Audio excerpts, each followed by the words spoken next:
ക്യാൻസറിനെ സംബന്ധിച്ചിടത്തോളം ഏറ്റവും നല്ല ഒരു കൺട്രോളിംഗ് മെഷറും കൂടിയാണ് ഇൻ്റർമിറ്റൻറ്റ് ഫാസ്റ്റിംഗ്. എന്താണ് ഇൻ്റർമിറ്റൻറ്റ് ഫാസ്റ്റിംഗ്?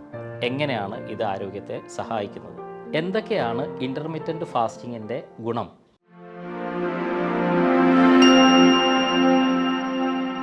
ഹായ്, ഞാൻ ഡോക്ടർ ഷിംജി, CMO പ്രകൃതി സൗഖ്യം, കാഞ്ഞങ്ങാട്. ഇന്ന് വളരെ ഇമ്പോർട്ടൻ്റ് ആയിട്ടുള്ള ഒരു വിഷയത്തെക്കുറിച്ചാണ് നമ്മൾ ചർച്ച ചെയ്യുന്നത്. ഫാസ്റ്റിംഗ്, ഉപവാസം. എന്താണ് ഫാസ്റ്റിംഗ്? ഒരു പ്രത്യേക കാലയളവിലേക്ക് ചില ഭക്ഷണങ്ങളോ അല്ലെങ്കിൽ ഭക്ഷണം പൂർണ്ണമായോ ഒഴിവാക്കുന്നതിനെയാണ് നമ്മൾ സാധാരണഗതിയിൽ ഫാസ്റ്റിംഗ് എന്ന് പറയുന്നത്. ഫാസ്റ്റിംഗ് പലതരത്തിലുണ്ട്. ഒന്ന് റിലീജിയസ് ഫാസ്റ്റിംഗ് ആണ്. മിക്കവാറും എല്ലാ മതം അനുശാസിക്കുന്ന രീതിയിലുള്ള ഫാസ്റ്റിംഗ് ചെയ്യാറുണ്ട്. മറ്റൊന്ന് പൊളിറ്റിക്കൽ ഫാസ്റ്റിംഗ് ആണ്. ഏതെങ്കിലും ഒരു കാര്യം നേടിയെടുക്കാൻ വേണ്ടി നമ്മൾ ചെയ്യുന്ന ഫാസ്റ്റിംഗ് ആണ് പൊളിറ്റിക്കൽ ഫാസ്റ്റിംഗ്. നമ്മൾ ഇന്ന് ചർച്ച ചെയ്യുന്നത് തെറാപ്പറ്റിക്കൽ ഫാസ്റ്റിങ്ങിനെ കുറിച്ചാണ്. എങ്ങനെയാണ് ആരോഗ്യ മേഖലയിൽ ഫാസ്റ്റിങ്ങിനെ അല്ലെങ്കിൽ ഉപവാസത്തെ ഉപയോഗപ്പെടുത്താം എന്നുള്ളത്. തെറാപ്പറ്റിക്കൽ ഫാസ്റ്റിങ്ങിൽ ഇന്ന് ഏറ്റവും കൂടുതൽ ഹൈലൈറ്റഡ് ആയിട്ടുള്ള ഒരു ഡിസ്കഷൻ വരുന്നത് ഇൻ്റർമിറ്റൻറ്റ് ഫാസ്റ്റിങ്ങിനെ കുറിച്ചിട്ടാണ്. എന്താണ് ഇൻ്റർമിറ്റൻറ്റ് ഫാസ്റ്റിംഗ്? എങ്ങനെയാണ് ഇത് ആരോഗ്യത്തെ സഹായിക്കുന്നത്? ഇതിനെക്കുറിച്ചിട്ടാണ് നമ്മൾ ഇന്ന് സംസാരിക്കുന്നത്. ഇൻ്റർമിറ്റൻറ്റ് ഫാസ്റ്റിംഗ് എങ്ങനെയാണ് ലൈം ലൈറ്റിലേക്ക് വന്നത്? ഇത് വളരെ കാലം മുമ്പ് തന്നെ പലരും ഉപയോഗപ്പെടുത്തുന്ന ഒരു തെറാപ്പറ്റിക്കൽ മൊഡാലിറ്റിയാണ്. എങ്കിൽ കൂടി 2016 നോബൽ സമ്മാനം നേടിയോടുകൂടിയാണ് ഓട്ടോഫേജി എന്ന ഒരു കൺസെപ്റ്റ് വരുന്നത്. ഓട്ടോ എന്ന് പറഞ്ഞാൽ സെൽഫ്, ഫേജി എന്ന് പറഞ്ഞാൽ ഈറ്റിംഗ്. സെല്ലുകൾ സ്വന്തമായി അതിനകത്തുള്ള വേസ്റ്റിനെ നശിപ്പിക്കുന്നു, അതിനെ എൻഗൾഫ് ചെയ്യുന്നു, വിഴുങ്ങുന്നു. ഇതാണ് ഇതിൻ്റെ കൺസെപ്റ്റ്. അതായത് ഒരു സാഹചര്യം കിട്ടുകയാണെങ്കിൽ നമ്മുടെ കോശങ്ങൾക്ക് ആ കോശങ്ങളെ പുനർനിർമ്മിക്കാനുള്ള കഴിവുണ്ട് എന്ന് തെളിയിക്കുകയാണ്. ഈ കഴിവ് ശരീരത്തിന് പ്രകടിപ്പിക്കണം എന്നുണ്ടെങ്കിൽ അവിടെ വേണ്ടത് അതിന് വേണ്ടുന്ന ഓപ്റ്റിമമായ പരിതസ്ഥിതി, കാലാവസ്ഥ ഉണ്ടാക്കി കൊടുക്കുക എന്നുള്ളതാണ്. എന്താണ് ഈ പരിതസ്ഥിതി? എങ്ങനെയാണ് സെൽസ് ഓട്ടോഫേജിയിലേക്ക് പോകുന്നത്? അതാണ് ഓട്ടോഫേജിയുടെ ബാക്ക് ബോണായിട്ടാണ് നമുക്ക് ഇൻ്റർമിറ്റൻറ്റ് ഫാസ്റ്റിങ്ങിനെ കുറിച്ച് പറയാൻ വേണ്ടി പറ്റുക.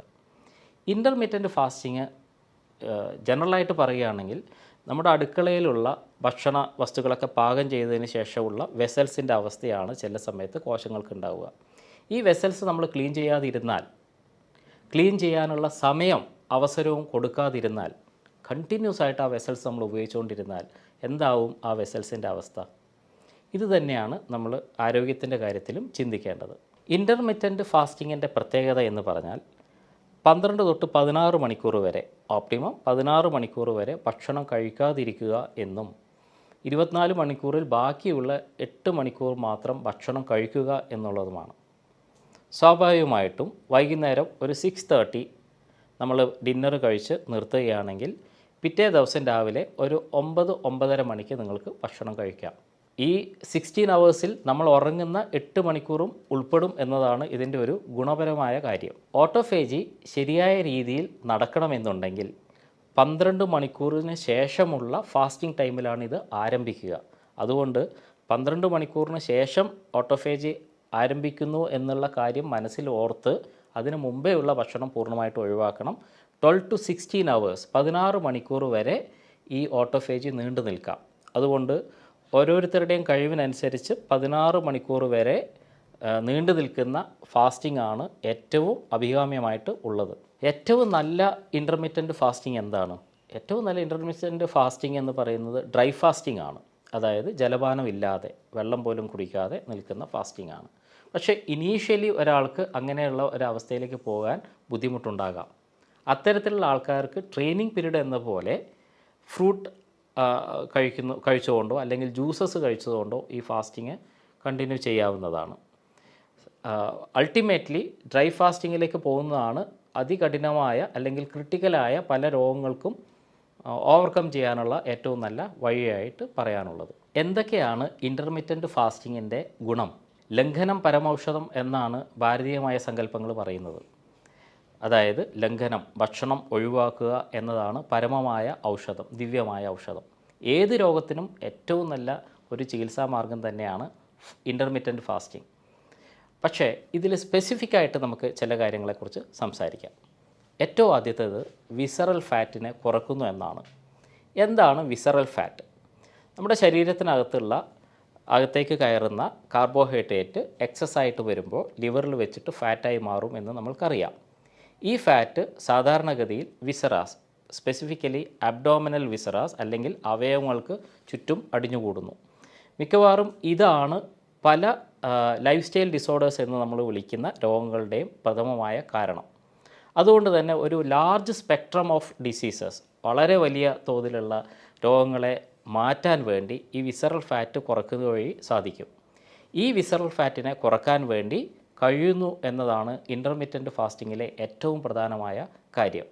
കാരണം ഇൻ്റർമിറ്റൻറ്റ് ഫാസ്റ്റിംഗ് ചെയ്യുമ്പോൾ ശരീരത്തിനകത്ത് നടക്കുന്ന മെറ്റബോളിസം, ഈ മെറ്റബോളിസത്തിൻ്റെ ആക്ടിവേഷൻ കൂടുന്നത് കൊണ്ടാണ് കൂടുതൽ കാലറി ഉപയോഗിക്കപ്പെടുകയും അതുപോലെ തന്നെ വിസറൽ ഫാറ്റ് കുറയാനുള്ള സാധ്യത ഉണ്ടാക്കുകയും ചെയ്യുന്നു.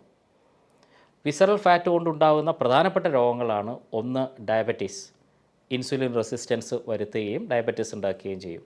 അതുകൊണ്ട് തന്നെ ടൈപ്പ് 2 ഡയബറ്റീസിനുള്ള ഏറ്റവും നല്ല മാർഗ്ഗമായിട്ട് നമുക്ക് ഇൻ്റർമിറ്റൻറ്റ് ഫാസ്റ്റിങ്ങിനെ കാണാം. അതേപോലെ തന്നെ വളരെ ഇമ്പോർട്ടൻ്റ് ആയിട്ടുള്ള മറ്റൊരു കാര്യമാണ് PCOD, polycystic ovarian disease or polycystic ovarian syndrome.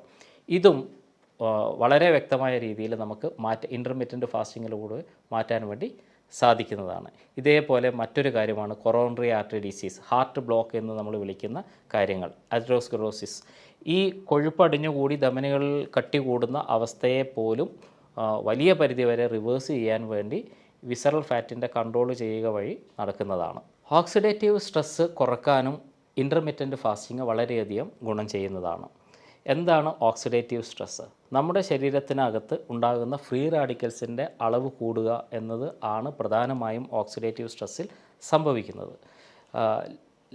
നേരത്തെ പറഞ്ഞ പോലെ ശരീരമാദ്യം ഖലുധർമ്മ സാധകം എന്ന് പറയാറുണ്ട്. അതായത് ഫിസിക്കൽ ഫിറ്റ്നസ്സാണ് പിന്നീട് മനസ്സിൻ്റെ ആരോഗ്യത്തിനെയും സഹായിക്കുന്നത്. അപ്പം ബ്രെയിനെ ആയാലും ബ്രെയിൻ ആക്ടിവിറ്റീസ് ആയാലും ചിന്തകളായാലും മെമ്മറീസ് ആയാലും ഒക്കെ പ്യൂരിഫൈഡ് ഫോമിലേക്ക് വരാൻ വേണ്ടി ഈ പറയുന്ന ഇൻ്റർമിറ്റൻറ്റ് ഫാസ്റ്റിംഗ് നമ്മളെ ഒത്തിരി സഹായിക്കുന്നതാണ്. കാരണം ഓക്സിഡേഷൻ തടയാനുള്ള ആൻറ്റി ഓക്സിഡൻറ്റ് പ്രോപ്പർട്ടി വർദ്ധിപ്പിക്കുന്ന ഒരു സാഹചര്യം പോലും ഇൻ്റർമിറ്റൻറ്റ് ഫാസ്റ്റിങ്ങിൽ നടക്കുന്നുണ്ട്.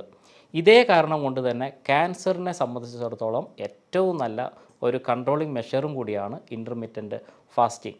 നമ്മുടെ ശരീരത്തിൽ എക്സസീവായിട്ട് വരുന്ന കാർബോഹൈഡ്രേറ്റിൻ്റെ പരിണിതഫലമായിട്ടാണ് പലപ്പോഴും ക്യാൻസറിനുള്ള ട്രിഗറിങ് ഉണ്ടാകുന്നത്. ആ ഒരു ട്രിഗറിങ് ഒഴിവാക്കാനും ക്യാൻസറിൻ്റെ സെൽസിൻ്റെ മൾട്ടിപ്ലിക്കേഷൻസ് കുറക്കാനും കാർബോഹൈഡ്രേറ്റ് റെസ്ട്രിക്ഷൻ വഴി സാധിക്കും. അതുകൊണ്ട് തന്നെ ഇൻ്റർമിറ്റൻറ്റ് ഫാസ്റ്റിംഗ് എന്ന് പറയുന്നത്, അല്ലെങ്കിൽ ഫാസ്റ്റിംഗ് എന്ന് പറയുന്നത് തന്നെ ക്യാൻസറിനെ പ്രതിരോധിക്കാനുള്ള ഏറ്റവും നല്ല വഴികളിൽ ഒന്നാണ്. മേൽപ്പറഞ്ഞ ഗുണങ്ങളൊക്കെ കൊണ്ട് തന്നെ ഏറ്റവും നല്ല ഒരു രോഗപ്രതിരോധ മാർഗ്ഗമായിട്ടോ അല്ലെങ്കിൽ രോഗം വന്നു കഴിഞ്ഞാൽ അത് മാറാനുള്ള ഒരു മാർഗ്ഗമായിട്ടോ നമുക്ക് ഇൻ്റർമിറ്റൻറ്റ് ഫാസ്റ്റിങ്ങിനെ ഉപയോഗിക്കാം. അതുകൊണ്ട് തന്നെ 16 മണിക്കൂർ വരെ ഭക്ഷണങ്ങൾ കഴിക്കാതിരിക്കുക എന്നുള്ളത് വളരെ ഇമ്പോർട്ടൻ്റ് ആണ്. പക്ഷേ ശേഷിക്കുന്ന 8 മണിക്കൂറിൽ നാം എന്ത് കഴിക്കുന്നു എന്നതും അതുപോലെ തന്നെ വളരെ ഇമ്പോർട്ടൻ്റ് ആയിട്ടുള്ള ഒരു കാര്യമാണ്. സമ്പുഷ്ടമായ ഒരു മനുഷ്യൻ്റെ ആരോഗ്യം സംരക്ഷിക്കാൻ ആവശ്യമായ ന്യൂട്രീഷൻ ഉള്ള ഭക്ഷണം തന്നെ ആ സമയത്ത് കഴിക്കാനും വളരെയധികം ശ്രദ്ധിക്കേണ്ടതായിട്ടുണ്ട്. അങ്ങനെ നല്ല പോഷണത്തോടും നല്ല ഇൻ്റർമിറ്റൻറ്റ് ഫാസ്റ്റിങ്ങോടും, അതായത് വിശ്രമത്തോടും കൂടി ബാലൻസ്ഡ് ആയിട്ടുള്ള ഒരു ജീവിത ചിട്ടയോടെ നല്ല ആരോഗ്യം എല്ലാവർക്കും ഉണ്ടാകട്ടെ എന്ന് ആശംസിക്കുന്നു. പുതിയ ഹെൽത്ത് ടിപ്സുമായി വീണ്ടും നമുക്ക് കാണാം. നന്ദി.